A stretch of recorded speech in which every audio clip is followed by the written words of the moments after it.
Welcome back to Workshop Wednesday. I'm Chelsea Bussemeyer and thanks for joining me today in my workshop. And after the episode a couple weeks ago on zipper tips, Claude asked for a tutorial on invisible zippers. Now, I love invisible zippers. They are my all-time favorite method or favorite zipper, and especially for bridal wear, as they just are unintrusive.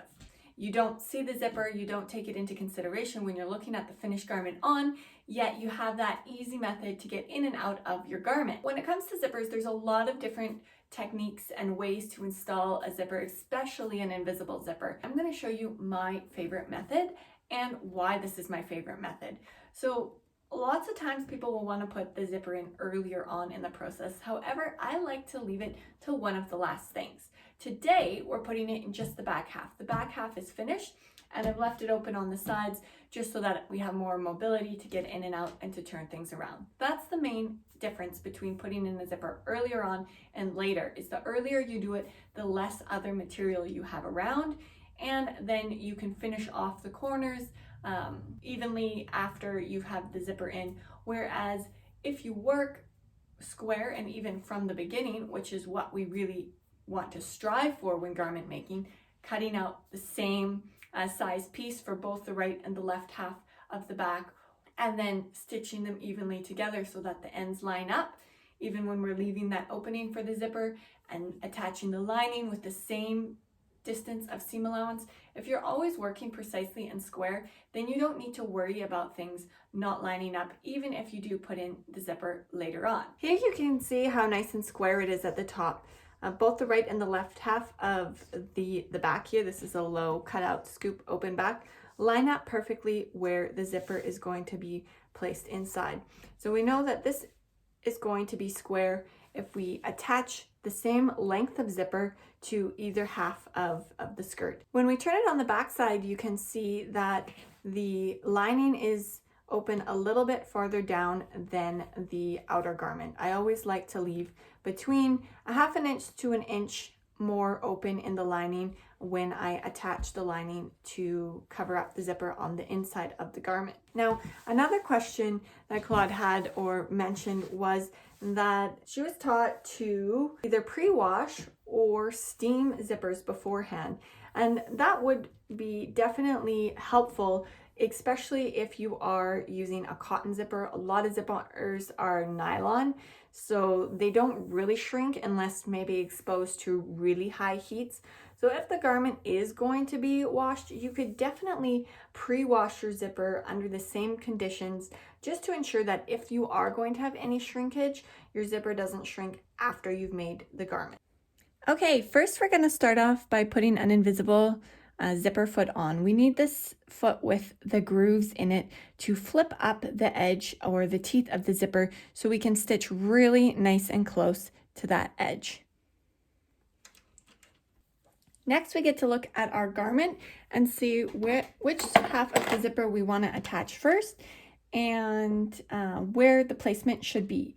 Now, this was another question that Claude had, is if I stitch zippers from the same direction, like top to bottom every time. And the answer is no, especially with invisible zippers. I like to stitch the first half, the left-hand side, if you're looking at the garment from the outside, top to bottom first, and then from bottom to top later. The reason you would want to stitch both sides the same direction is if you have any kind of directional pull. So if the garment isn't transporting the zipper and the fabric the same way, or if you're getting a little bit of tug one way or another, then it can happen that your zipper doesn't end up being square, and that you've got pull this way on the one half and the other way on the other half. And if you sew them both in the same direction, then if you do have any of that pull happening, then you've at least got it symmetrical on both the right and the left hand side. So you may find it helpful to sew zippers in on the same direction, top to bottom or bottom to top. However, our goal is that we don't have any directional pull and that our zipper is actually nice and square at the bottom and the top, and we don't have any bunching or puckering or stretching of either the fabric or the zipper. Now, when it comes to an invisible zipper, it can feel a little counterintuitive because you want to sew, after you've opened it up, you might want to sew the zipper on backwards. So the best way, especially when you're first starting out with invisible zippers, to know which direction you want the zipper to be and how to lay it on the material is simply to lay the zipper closed in the center and fold your dress over or your garment over how you want to have it, so that where that seam is lines up with the center of your zipper, and then simply hold it or pin it together and then open it up, and then you know, okay, this is the direction that I need my zipper to be. Then we need to open it up so that we can actually attach it to the dress. But before we stick it under the sewing machine, we need to be clear where exactly we want that zipper stop to be. So you'll notice when you zip up your zipper that the zipper pull actually goes over top of the zipper stop a couple of millimeters and hangs kind of off the top edge. Now, when our zipper is closed up, we don't want that zipper stop to stick out at all. In fact, it's almost better to have it a couple millimeters below the corner or the edge of the garment, especially if we want to add a hook and eye. Now, you don't necessarily need a hook and eye at the top of every zipper. However, it is a good little safety feature just to make sure that your zipper isn't going to start opening up. But to make sure that it doesn't open up, you really do need to at least make sure that it is completely closed and stopped at the top where those zipper pulls are.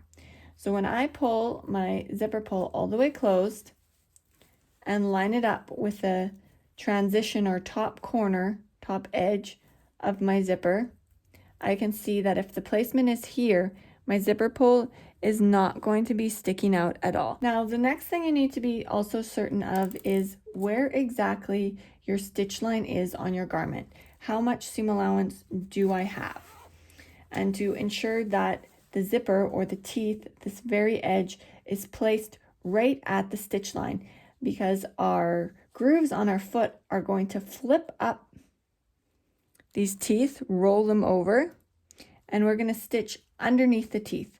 The closer you are to your teeth, the more invisible the zipper will be. The farther you are away, the more the garment will open up and you will see a little bit of the zipper in between the two halves of the garment. Now, if your fabric is super thick, then it takes a little bit more to kind of roll over or fold over. So you won't be able to stitch it as close to the teeth as if your material is very thin. This you can play around with a little bit, and if you do stitch it too close to the teeth, it just won't zip up very easily. And if it's too far away, you can actually always just restitch it without taking out your old stitching.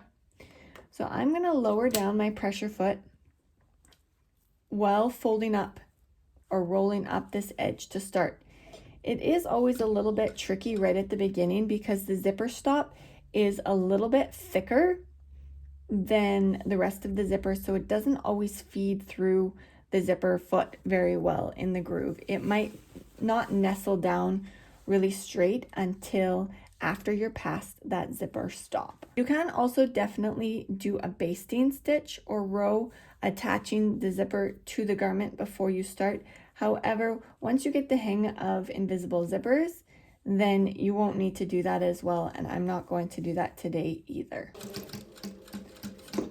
As you can see, as I feed this through, it simply folds up that edge and stitches right next to the teeth underneath where they fold down. And as I approach the corner where it's stitched together, I want to be really sure that the teeth line up just perfectly with where the stitching comes together. You don't want to stitch over the stitching of where your seam comes together at the bottom. You want to stitch directly next to it. And then once you get right to the bottom, you can just back stitch and stop. So now we have the first half of our zipper in, and I always like to zip it up once to ensure that the placement is good before I continue. So we'll double check that when we fold over this top edge, that it's nice and square. And the other thing we want to do here is mark exactly the location on the second half of the zipper where that transition occurs. So I'm just going to use this purple marker. I love these purple markers. I literally have never found a fabric that they don't come out of. These are the disappearing purple markers. So that's exactly the transition point. So if I line up this mark with the other half exactly on the transition point from outer garment to lining, then I know the top of my zipper is going to be nice and square. Since this is only in the skirt part of the garment, we don't have any kind of transition from bodice to skirt or any other lines that need to line up.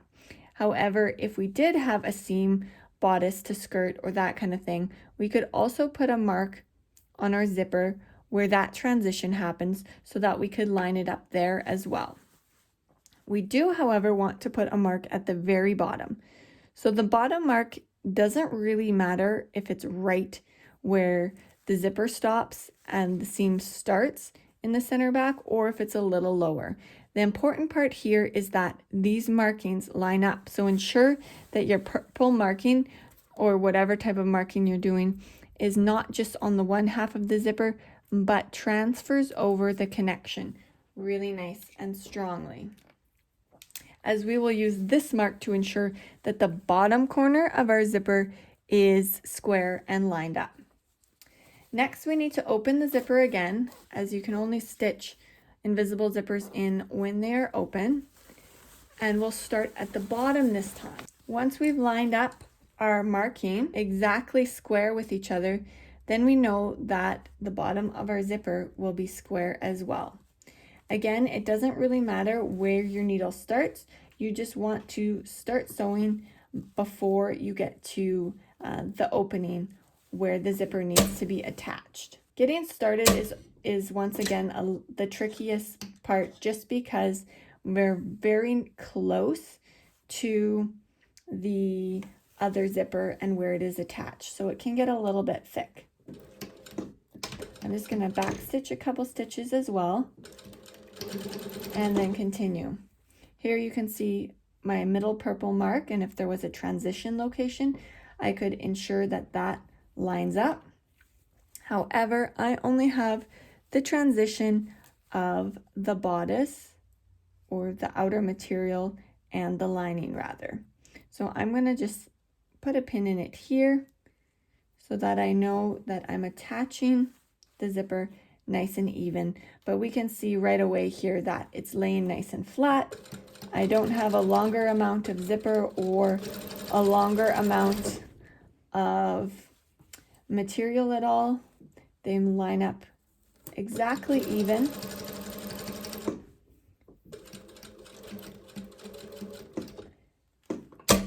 And once I get to the top, again, it's a little bit sticky with the zipper stop there, which is why I raised my foot.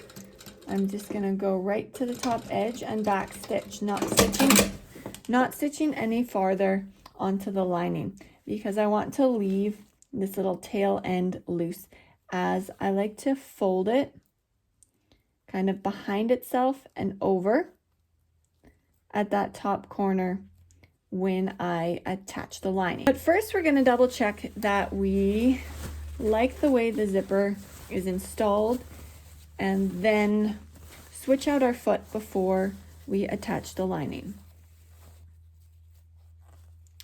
You'll find when closing up the zipper for the first time that it's a little bit tight getting over the transition between where you stopped sewing and the opening. However, it will work and pop through. It's just tricky to get back down. So you may find that if you do need to do any adjustments on your zippers, that you have to unstitch the bottom so that you can get it open. So let's take a look at how our zipper installed. We haven't pressed it yet, however, you can see already that the bottom is nice and square. If the bottom isn't square, you'll have a pucker on one side or the other, and that's simply because there's too much length. This zipper could probably be stitched a little bit closer to the edge to create more of an invisible seam. However, with the sequins on top, It does get a little bit tricky to get the zipper pull past those sequins if it is stitched too tightly. If you do find that the edges are not lining up as closely as you would like and the zipper isn't as invisible as you would like it to be and your zipper can easily go up and down, then you can use your first row of stitching kind of as basting stitching to keep the zipper in place, and just place it under your machine again and stitch just a touch closer to the teeth than you did the first time. You'll notice that if you get too close to the teeth, however, that you won't be able to do up the zipper. So be careful that you're not actually catching the teeth. We want to get as close as possible while still being able to close the zipper. So before we move on to attaching the lining, I do need to switch out the foot. I'm just going to slip on this nice narrow foot so that I can stitch the lining nice and close to the zipper.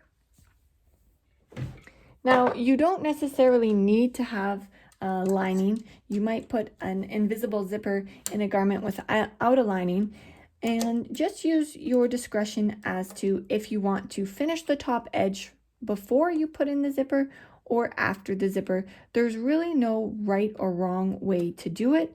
It's a matter of what type of garment am I making, how am I finishing it, what kind of technique am I using.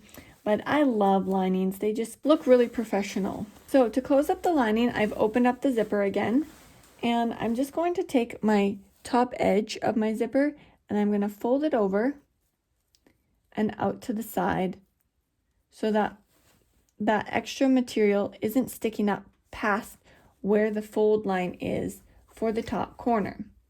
Then I'm going to flip my lining down and I'm just going to stitch it from top to bottom here, and I'm going to let the lining actually hang over a little bit past the seam allowance of the outer fabric. My outer fabric runs here, and my seam allowance is going to run just that little bit, about 1/8 of an inch past, just so that my lining isn't going to get caught in my zipper when I'm zipping it up and down. Just going to place it underneath my pressure foot, and I can feel with my finger that the teeth are right here and that the edge of my zipper is just past my foot on the other side.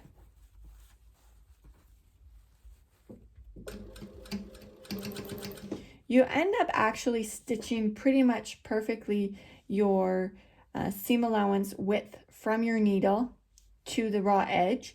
It's just that your zipper is on the other side of the foot, so that makes the outer material just slightly larger, which means your lining folds back a tiny bit to stay away from the zipper pull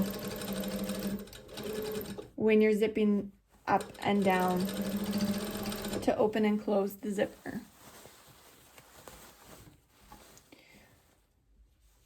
Once we get to the very bottom, we simply just carefully pass that zipper pull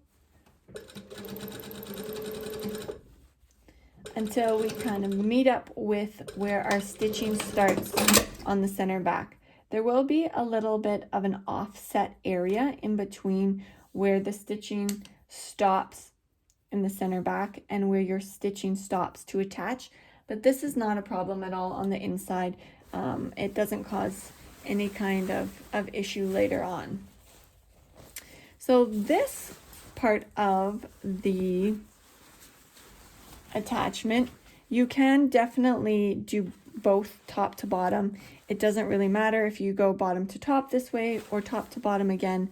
I'm going to do top to bottom on the lining here just because then I can have this already pre-folded nicely. So on the first half of the zipper, we did it opposite from each other, but on the second half, we're going to do it both top to bottom. And once again, having our lining sticking out just a little bit past our seam allowance. And since this is such a short zipper, I can already double check that my lining is nice and square at the bottom as well, and the lining isn't bunching up or transporting faster than the rest of the garment. Passing the zipper pull and lining up with our stitching.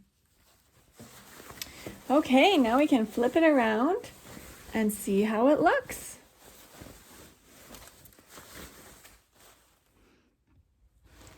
Okay, here we go. This is how our zipper is looking.